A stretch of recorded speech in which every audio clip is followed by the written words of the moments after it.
Your kind thinks selfishness and want are normal. This city, all of it, leaves a bad taste.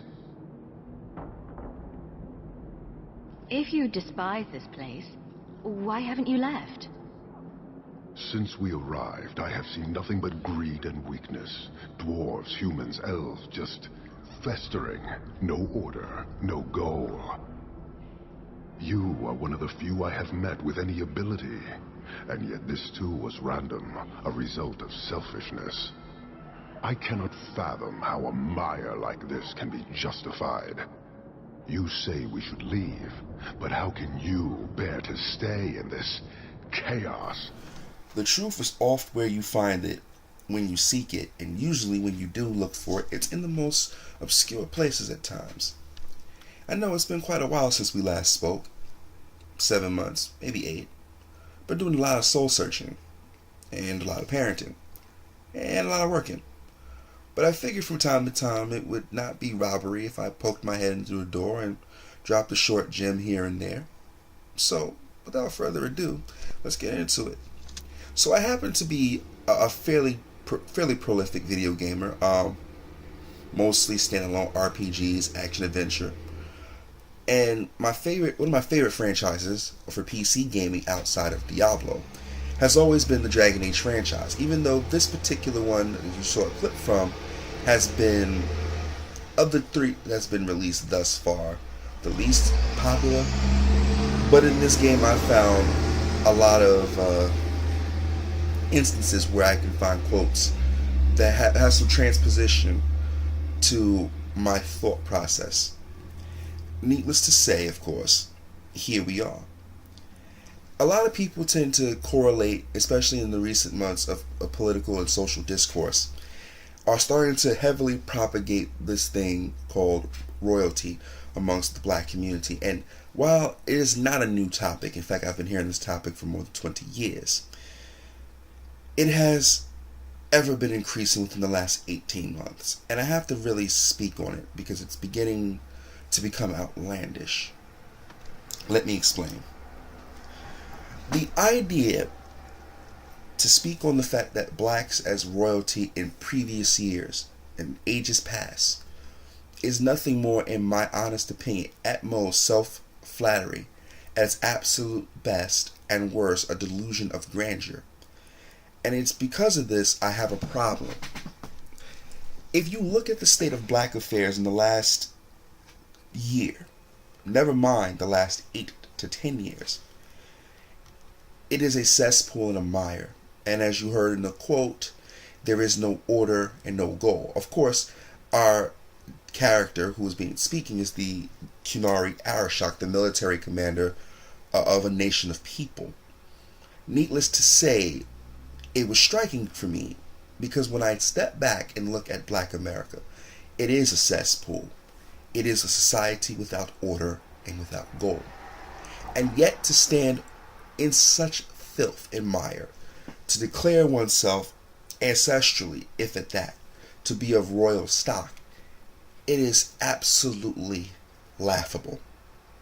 If it weren't so disgusting, I'd have some pity. Pity for a group of people which unfortunately I have to have an association with by a common ethnic grouping.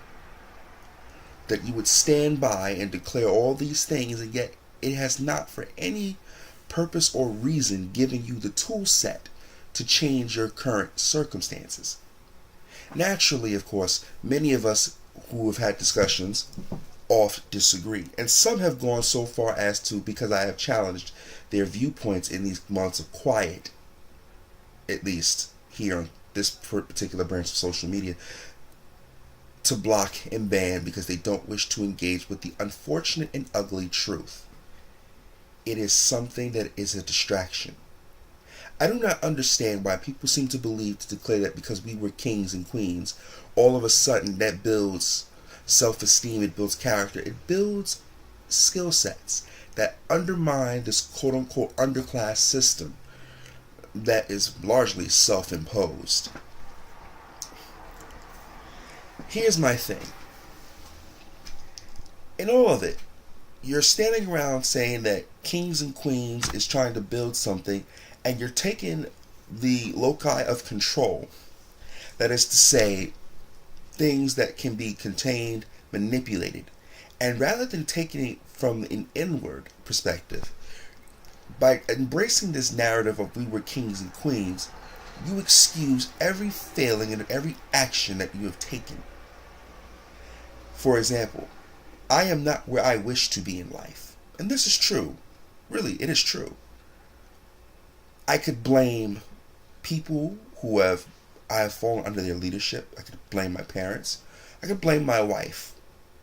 I could blame the woman whom I have children with. And yet, for some reason, at the concentric point of everything that gets blamed, there I stand. Well, naturally, inductive reasoning would include that you're the common factor at the root of all things. So how is it everything around you gets blamed, but you do not? And there it is. It is poignant to me only because I realize that in Black America, on the edge of the 21st century, or rather just past the edge, Black folks have not quite understood that in a society with no order and no goal, nothing can be achieved. It is now more than ever, in their era of Donald J. Trump, that Blacks must understand that society is moving away from the paradigm of care and socialism. It's moving away from the position that we must be taken care of. And now it must be moved into a position of we must work for the good of the whole. And this can be no more true than our own community, inside the grander community that is of Americans itself. That is to say, that we as people must understand this concept that without order and without goal, we will soon, not only, if we have not been eclipsed already, we will soon fall to the wayside permanently. When people engage this thought process of kings and queens, it allows people to take the focus of their own failures from within themselves and excuse it. And I apologize if I've already said this. And because they excuse it, they now feel that they are truly royalty and are above reproach. We used to say that the king can do no wrong. And in the Black community, this has a sad ring of truth for it. Even though people may embrace these titles as a sense of pride, in reality, it is more for a sense of continued depravity. It is absolute chaos within Black America, and the growing divide between Blacks in terms of thought is ever increasing, because there are those who believe that self-determination is really is brought up by the work of one's own hands, the ability to produce. And I, as a Black man of mixed ancestry, have a significant problem with people attributing or appropriating the term not just to myself, but to my sons, to my father, my brother or brothers, by birth or by friendship ties, and so on. Because you attribute us to something that we did not earn, we did not build, we did not inherit.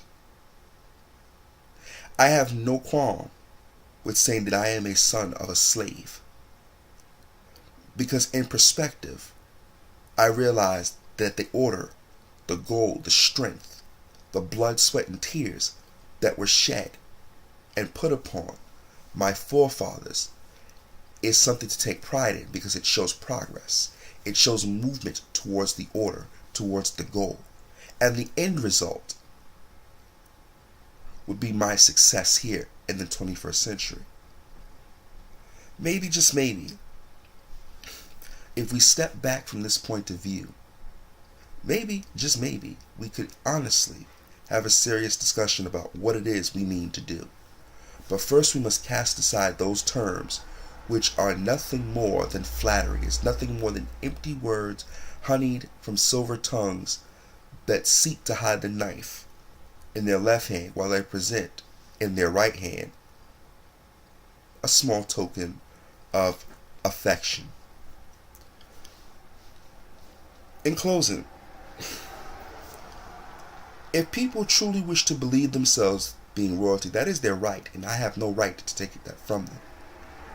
But I cannot allow you to interject into public discourse amongst the brethren. I cannot permit you to push forth this viewpoint and expect social change to occur when you and I both know it does not. It cannot. It will never come.